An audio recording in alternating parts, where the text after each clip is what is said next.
Dans les modules précédents, nous avons vu que les difficultés au niveau des compétences attentionnelles ou exécutives font vraiment partie du tableau du TDAH.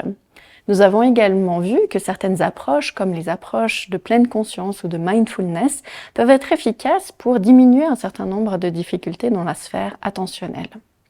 Dans cette séquence, la question que nous allons poser, c'est finalement, est-il possible d'entraîner les compétences attentionnelles ou de mémoire de travail chez les personnes qui ont un TDAH? C'est ce qu'on va voir notamment au travers de techniques de remédiation cognitive. Dans ce domaine, ce qui a été vraiment le plus testé, ce sont les programmes d'entraînement cognitif. L'entraînement cognitif, elle se fait généralement au travers de jeux ou d'activités informatisées où les personnes vont vraiment être drillées, entraînées à utiliser une compétence dans le cadre d'une activité spécifique et où le degré de difficulté finalement va augmenter au cours du temps. Il y a un certain nombre de programmes d'entraînement cognitif qui ont été développés et qui sont même disponibles de manière commerciale. Mais il faut garder en tête que finalement la plupart de ces programmes n'ont pas été validés de manière empirique et qu'il y a seulement une minorité d'entre eux qui ont fait l'objet d'études scientifiques.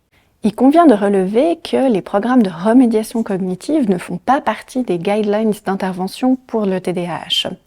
Ceci est notamment dû au fait que la qualité des évidences scientifiques dans ce domaine reste faible et que les données sont encore très en évolution et qu'il y a de nombreuses recherches qui sont effectuées dans ce domaine. Et donc, la qualité des évidences est susceptible d'augmenter et c'est possible que les guidelines d'intervention évoluent dans ce sens-là. En guise d'illustration, je vais vous parler d'un des programmes d'entraînement cognitif qui a fait l'objet d'un certain nombre d'études scientifiques et il s'agit du programme Activate. C'est un programme qui a été développé essentiellement pour des enfants avec un TDAH et qui se déroule sous format informatisé avec une série de jeux, 6 au total, qui visent à chaque fois des fonctions cognitives spécifiques, comme par exemple l'attention soutenue. Ce programme est développé pour que les enfants soient évalués par rapport à ces différentes fonctions avant le démarrage du programme pour que la difficulté de chaque activité soit adaptée de manière individuelle au niveau de chaque enfant. Par la suite, le programme est fait de telle manière que le niveau de difficulté augmente au fur et à mesure, mais toujours pour permettre à l'enfant de rester dans un certain niveau de réussite. Le programme est développé pour être utilisé entre 3 à 5 fois par semaine et il est possible de pouvoir vraiment monitorer ou traquer l'évolution des performances des enfants au fur et à mesure du programme.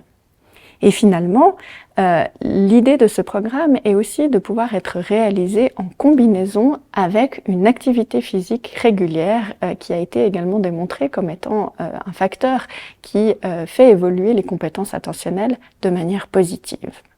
Donc, qu'est-ce qu'on sait finalement par rapport à l'efficacité de ce type de programme et puis spécifiquement par exemple de ce programme Activate ? Eh bien, ce qu'on voit dans la littérature scientifique, c'est que ces programmes d'entraînement cognitif utilisés de manière individuelle n'ont finalement qu'un effet limité. En particulier, ce qu'on voit dans les études, c'est qu'on voit une amélioration des compétences qui sont spécifiquement entraînées dans ces programmes. Par exemple, si on entraîne spécifiquement certains éléments de la mémoire de travail, eh bien, on va avoir une amélioration des compétences au test qui évalue cette mémoire de travail.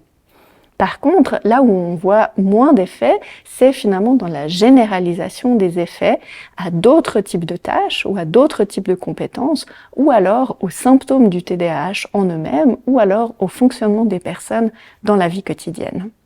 Il y a notamment une revue récente de la littérature de Lambèse et collaborateurs qui a essayé de comparer en fait l'efficacité de 4 types d'interventions, dont la remédiation cognitive, mais également par exemple l'activité physique régulière, le neurofeedback, ou alors les techniques d'intervention cognitivo-comportementale, et qui ont regardé finalement l'efficacité de ces différents types d'interventions dans différents domaines, sur différents domaines cognitifs comme la flexibilité, l'inhibition, les compétences attentionnelle ou la mémoire de travail. Et ce que cette revue de la littérature a montré, c'est que la remédiation cognitive, tout comme les autres approches, a un effet plutôt bénéfique sur ces compétences cognitives, mais qui reste relativement modeste. Et ceci est d'autant plus le cas pour la remédiation cognitive. En particulier, ce que cette revue a montré, c'est que la remédiation cognitive a un impact sur certaines compétences plutôt que d'autres. Et en particulier, ça a été montré que c'était plutôt efficace pour les compétences de flexibilité et d'inhibition, mais probablement un peu moins pour les compétences attentionnelles ou de mémoire de travail. Donc, en conclusion, ce qu'on voit finalement dans les évidences scientifiques qui ont testé l'efficacité de ces programmes d'intervention cognitive, c'est que finalement, on peut améliorer certaines compétences de manière spécifique, mais finalement, l'effet de transfert sur les symptômes du TDAH et sur le fonctionnement dans la vie quotidienne va être relativement limité. Donc il y a 3 pistes finalement d'amélioration potentielle de ces programmes de remédiation cognitive dans le futur que je vais brièvement développer dans la suite de cette vidéo. La première piste d'amélioration, ça serait de pouvoir finalement contribuer à créer des interventions multimodales, c'est-à-dire où la remédiation cognitive pourrait être l'un des éléments de l'intervention, mais en combinaison avec d'autres approches.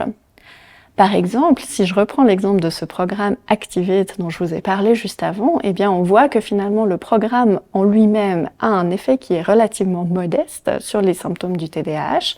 Par contre, une autre étude a utilisé ce même programme en combinaison avec d'autres approches, notamment une activité physique régulière, et puis aussi des séances en groupe avec les enfants où les mêmes compétences sont entraînées et où il y a vraiment beaucoup d'utilisation de renforcement positif. Et dans cette étude, on a vu que finalement 41% des enfants qui avaient participé à cette combinaison d'approches avaient une amélioration significative de leurs symptômes du TDAH à la fin de l'intervention. Donc le fait de pouvoir combiner des approches pourrait représenter une option intéressante dans les études futures.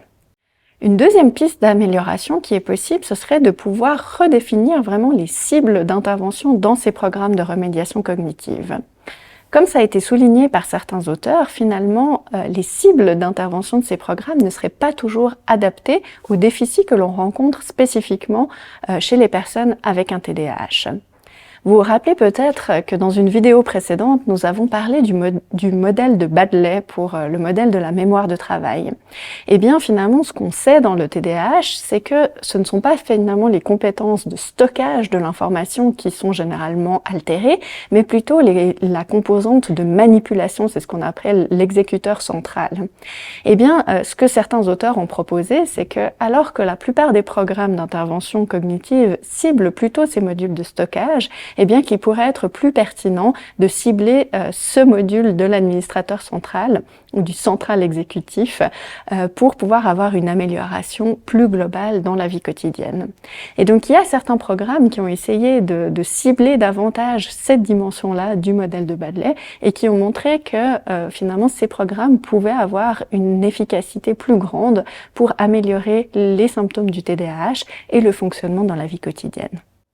Et finalement, une troisième piste d'amélioration pour ces programmes de remédiation cognitive, ce serait de pouvoir combiner l'entraînement cognitif avec l'acquisition de stratégies alternatives et que dans ce cadre-là, ça pourrait être plus efficace pour améliorer les symptômes du TDAH. Je vais vous donner 2 illustrations en guise d'exemple. Dans certaines études, par exemple, ils ont essayé d'entraîner des enfants ou d'apprendre à des enfants avec un TDAH d'améliorer leurs compétences de self-monitoring au moyen d'un petit appareil qui était utilisé dans le cadre de la classe. Ce petit appareil, il vibrait finalement toutes les 5 minutes et puis à chaque fois qu'il vibrait, les enfants devaient faire une auto-évaluation de leurs compétences à ce moment-là. En l'occurrence, ils devaient évaluer s'ils avaient été distraits ou s'ils avaient sorti leur focus attentionnel du cours pendant les 5 minutes qui précédaient. Et ce qu'ils ont montré dans cette étude, c'est que l'utilisation de cet outil a permis d'améliorer les moments où la quantité de moments où les enfants étaient vraiment présents sur la tâche, et ce, même à partir du moment où ils avaient retiré l'utilisation de l'appareil qui vibre. Et donc cette technique d'apprentissage finalement de self-monitoring a permis vraiment d'améliorer de manière significative les compétences attentionnelles. Un autre exemple d'intervention qui permet d'utiliser des stratégies compensatoires, c'est une technique qui s'appelle le Goal Management Training et qui permet vraiment de mettre en place des techniques d'apprentissage pour améliorer ce qu'on appelle les comportements dirigés vers un but. Donc, quand une personne veut vraiment développer un comportement dirigé vers un but, réaliser une activité donnée dans un but donné, eh bien, on va essayer de lui apprendre à décomposer son comportement en plusieurs étapes pour lui permettre d'augmenter son contrôle sur ses actions. Et puis parmi ces étapes, il va y avoir notamment l'étape de pouvoir s'arrêter et de réfléchir sur quel est le but. Ou alors, à la fin de l'activité, de pouvoir avoir une étape de vérification, être sûr que finalement on a bien réalisé l'étape et qu'on est bien arrivé au but qu'on s'était fixé. Et donc ce type d'approche est vraiment une technique qui permet d'enseigner des compétences et qui peut vraiment agir en renforcement de l'utilisation de programmes d'entraînement cognitif. Donc en résumé, dans cette vidéo, ce qu'on a vu ensemble, c'est vraiment l'utilisation de programmes d'entraînement cognitif pour pouvoir améliorer certaines compétences cognitives spécifiques. Et puis on a également parlé de l'efficacité finalement de ces techniques d'intervention. On a également parlé de quels sont finalement les moyens de pouvoir renforcer l'efficacité de ce type de programme à l'avenir.